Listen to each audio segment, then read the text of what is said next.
Good morning students. मैं आनंद शर्मा, प्रवक्ता विद्युत, श्री गोकुल वर्मा राजकीय पॉलिटेक्निक महाविद्यालय भरतपुर। आज विद्युत अभियांत्रिकी के एक महत्वपूर्ण विषय EE 209 इलेक्ट्रिकल वर्कशॉप के एक महत्वपूर्ण topic maintenance and repair of transformer के विषय में आपसे डिस्कस करना चाहूँगा। ये हमारे जो सिलेबस है उसका चैप्टर नंबर 8 है। इससे पूर्व के वीडियो लेक्चर्स में हमने इसके बाकी टॉपिक्स का अध्ययन कर लिया था और आज के जो लेक्चर है उसमें हम मुख्य रूप से electrical characteristics of transformer oil के विषय में अध्ययन करेंगे। जो ट्रांसफार्मर का ऑयल होता है, जो ट्रांसफार्मर में इंसुलेशन का काम करता है, उसके क्या क्या इलेक्ट्रिकल कैरेक्टरिस्टिक्स या अभिलक्षण होते हैं उसके विषय में हम डिस्कस करेंगे। यही जो ट्रांसफार्मर ऑयल है ये हमारे ऑयल सर्किट ब्रेकर्स में भी यूज़ होता है, CT, और हमारी जो PTs होती हैं, स्विच गियर के जो इक्विपमेंट्स होते हैं उनमें भी यूज़ होता है। तो मुख्य रूप से सबसे पहले हम इंसुलेशन ऑयल क्या होता है या विद्युत रोधी तेल जो होता है वो क्या होता है उसके विषय में अध्ययन कर लेते हैं। ट्रांसफार्मर्स तथा स्विच गियर्स में परावैद्युत तथा शीतलन माध्यम के रूप में प्रयोग होने वाला तेल विद्युत रोधी तेल या इंसुलेशन ऑयल कहलाता है। यह प्राकृतिक क्रूड ऑयल को रिफाइन करके प्राप्त किया जाता है तथा मानक कंडीशंस में यह तेल शुद्ध हाइड्रोकार्बन, स्वच्छ तथा ह्यूमिडिटी तथा एक्सटर्नल जो इम्प्योरिटीज होती हैं, स्लज एक्सेट्रा, उनसे मुक्त होना चाहिए, यानी प्योर फॉर्म में उपलब्ध हमें होना चाहिए। इस इंसुलेशन ऑयल के प्रयोग से जो मुख्य लाभ यह है कि इसमें जो इलेक्ट्रिक डिस्चार्ज के पश्चात दमक या पंचर होने पर यह स्वतः ही रिस्टोरेशन प्राप्त कर लेता है या रिस्टोर्ड हो जाता है तथा यह जो ऑयल होता है ये डिस्चार्ज एनर्जी से मुक्त होता है। अत्यधिक ऊर्जा से तेल का अतितापन हो सकता है जिससे विस्फोट अथवा आग की संभावना हो सकती है। अतः तेल का जब हम चयन करें तो उस समय उसके गुण एवं जो उसके अभिलक्षण या कैरेक्टरिस्टिक्स हैं उन पर हमें विशेष ध्यान देना चाहिए। तो मुख्य रूप से जब हम कोई नया विद्युत रोधी तेल का चयन कर रहे हैं तो उसमें क्या क्या अभिलक्षण होने चाहिए, ये IS 335/1983 के अनुसार कुछ अभिलक्षण तय किए गए हैं विद्युत रोधी या इंसुलेशन ऑयल के। तो उनको एक बार जब हम चयन कर रहे हों तो उनको अच्छी तरह से हमें देख लेना चाहिए कि जो अभिलक्षण हैं वो प्रॉपर हैं, एज पर IS 335/1983 के अनुसार ही हैं, जिससे जब हम इस इंसुलेशन ऑयल का ट्रांसफार्मर्स और स्विच गियर्स में हम प्रयोग करेंगे तो हम बेहतर तरीके से इक्विपमेंट्स को मेंटेन कर सकें और उनकी जो इंसुलेटिंग प्रॉपर्टीज़ है वो बरकरार रहे। सबसे पहले जो अभिलक्षण जिसका हमें ध्यान रखना है वो है उसका रूप या अपीयरेंस। तो जो इंसुलेशन ऑयल है उसको अगर हम उसके रूप के अनुसार या अपीयरेंस के अनुसार जाएं तो मुख्य रूप से वह साफ, ट्रांसपेरेंट और सेडिमेंट से मुक्त होना चाहिए। मुख्य रूप से अपीयरेंस में हमें देख लेना चाहिए कि जो ऑयल है वो हमारा साफ है, ट्रांसपेरेंट है और सेडिमेंट से मुक्त है। सेकंड जो अभिलक्षण जिसका हमें ध्यान रखना है वो है उसका घनत्व। घनत्व या डेंसिटी अगर हम करें तो इंसुलेशन ऑयल की 27 डिग्री सेंटीग्रेड पर अधिकतम जो घनत्व है वो 0.89 ग्राम पर सेंटीमीटर क्यूब होना चाहिए मानक परिस्थितियों में।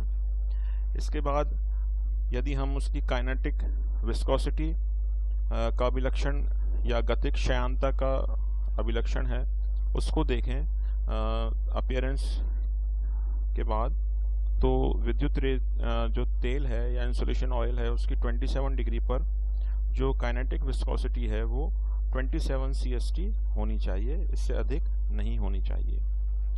इसके बाद इंटरफेशियल टेंशन या अंत पृष्ठीय तनाव को अगर हम देखें तो 27 डिग्री पर जो इंसुलेशन ऑयल की मैक्सिमम या अपन कहें कि जो उसकी इंटरफेशियल जो टेंशन है उसकी मिनिमम वैल्यू 0.04 न्यूटन पर मीटर से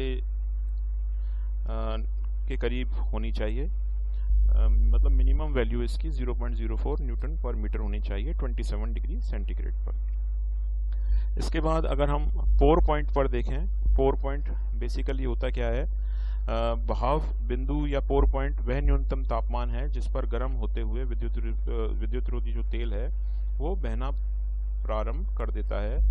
किस टेम्परेचर पर वो बहना प्रारंभ करेगा उसको हम पोर पॉइंट या बहाव बिंदु कहते हैं। तो बहाव बिंदु जो इंसुलेशन ऑयल है उसका 9 डिग्री सेंटीग्रेड पर अधिकतम बहाव बिंदु होना चाहिए। ये हम चेक कर लें जब भी हम कोई नया तेल इंसुलेशन के लिए यूज़ कर रहे हैं। इसके बाद आता है फ्लैश पॉइंट।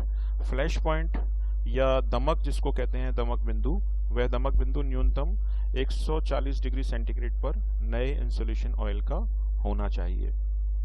इसके बाद है न्यूट्रलाइजेशन वैल्यू या जिसको हम टोटल एसिडिटी कहें, अम्लीयता का उदासीनीकरण मान जो इंसुलेशन ऑयल का होना चाहिए। तो विद्युत रोधी जो तेल है उसकी अम्लीयता का उदासीनीकरण मान 0.03 मिलीमीटर ग्राम KOH प्रति ग्राम, यानी 0.03 मिलीग्राम KOH पर ग्राम होना चाहिए, अर्थात उसकी जो अम्लता है वो कम होनी चाहिए। अम्लता यदि कम रहेगी तो वो प्रॉपर प्रकार से इंसुलेशन का कार्य कर सकेगा। इसके बाद corrosive sulphur in terms of classification of copper strip. यह अभिलक्षण इसमें मुख्य रूप से ये देखना है कि ये जंग लगने वाला नहीं होना चाहिए, अर्थात जो ऑयल है वो नॉन करोसिव रहे।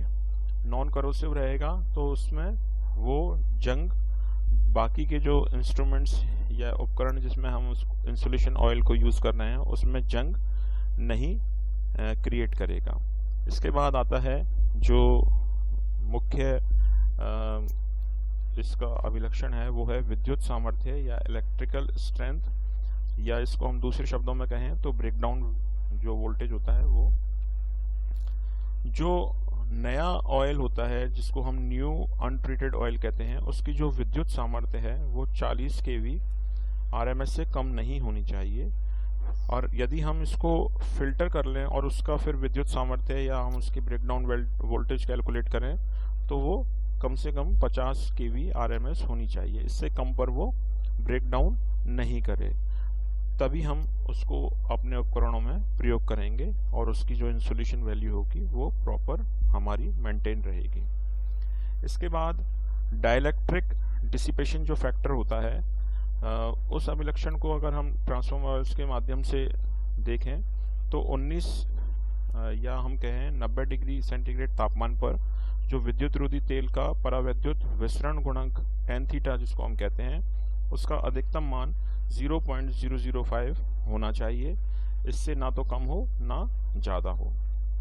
इसके बाद अन्य जो अभिलक्षण हैं जैसे कि हमारी स्पेसिफिक रेजिस्टेंस या जिसको हम कहते हैं विशिष्ट प्रतिरोध, तो 25 डिग्री सेंटीग्रेड तापमान पर विद्युत रोधी जो तेल होता है या इंसुलेशन ऑयल होता है उसकी जो स्पेसिफिक रेजिस्टेंस है उसका जो मिनिमम वैल्यू है वो 500 × 10⁻12 ओम सेंटीमीटर होनी चाहिए, तथा 90 डिग्री सेंटीग्रेड पर इसका जो न्यूनतम मान है वो 30 × 10⁻12 ओम सेंटीमीटर होना चाहिए। ट्रांसफार्मर की ऑयल जब हम सेलेक्ट करेंगे तो ये वैल्यू हमें चेक करनी है जिससे कि उसकी specific resistance with in the prescribed limit IS जो हमारा 335/1983 है उसके अनुसार ही रहे।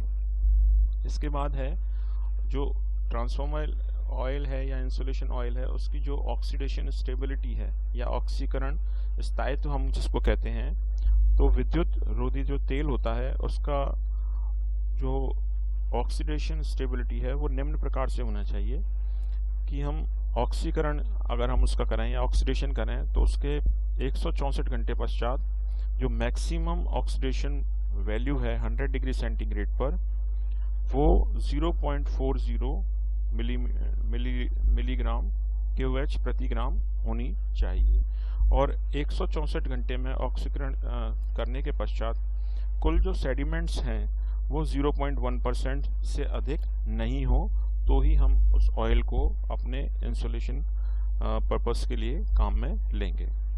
इसके बाद जो हमारा इंसुलेशन ऑयल है उसमें जो ऑक्सीकरण निरोधक की जो उपस्थिति है वो होनी चाहिए, यानी कि प्रेजेंस ऑफ ऑक्सीडेशन इनहिबिटर।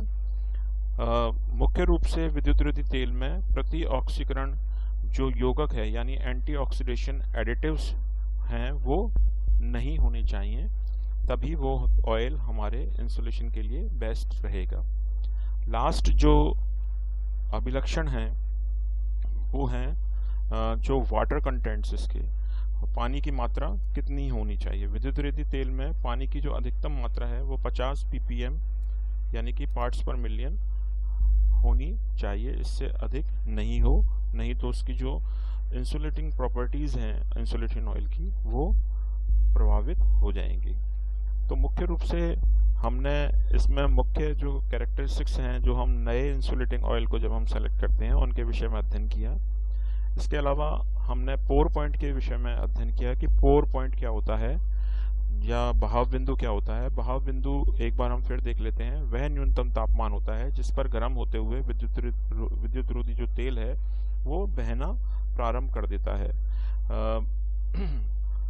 किस न्यूनतम तापमान तक हम ट्रांसफार्मर को ऑपरेट कर सकते हैं, बहाव बिंदु हमें इसका अनुमान दे देता है। मुख्य रूप से जो हमने अध्ययन किया था फ्लैश पॉइंट या दमक बिंदु इसको हम कहते हैं, वो क्या होता है। दमक बिंदु वह तापमान बिंदु है जिस पर जो विद्युतरोधी तेल है यदि उसको गर्म किया जाए तथा इस स्थिति में उसके पास एक छोटी पायलट ज्वाला यानी कि पायलट फ्लेम लाने पर तेल में फ्लैश उत्पन्न हो जाता है, उसको हम दमक बिंदु कहते हैं। एक अच्छे विद्युतरोधी तेल का जो दमक बिंदु होता है वो 140 डिग्री सेंटीग्रेड तापमान पर होता है।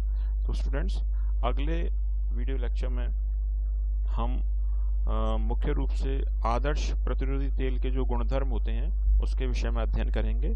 मुझे आशा है आपको यह वीडियो लेक्चर काफ़ी सहायक सिद्ध होगा। धन्यवाद।